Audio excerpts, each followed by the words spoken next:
All right, welcome to Raw Talk, mate. Tell us about your Mustang here. It's a 1966 fastback. I bought it in the States in 2010. When it got here, it wasn't in the best shape, so Really?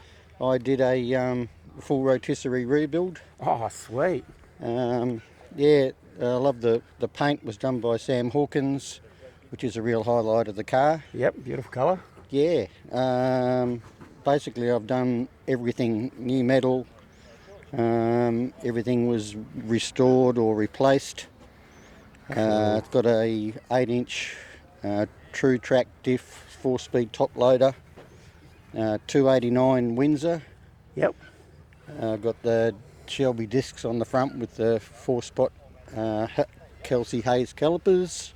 Oh, cool. When I did the build, the program was to build a vintage racer. Beautiful. A bit similar to what Shelby would have had. Yep. So I've got the fiberglass hood and the ducts, the air ducts on the side. Yep, they look good. Yeah, fiberglass front spoiler. Beautiful. The Shelby wheel and tacho.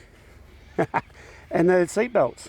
Yeah, the seat belt. I've never seen that before. In the 60s, Carroll Shelby used a seat belt out of a fighter plane. So you can see that they're a big, wide 3-inch belt. So they're just a reproduction. I love that little racing look. Yeah, really adds to it, doesn't it? All right. Thanks a lot for that, mate. That's all right, no problem.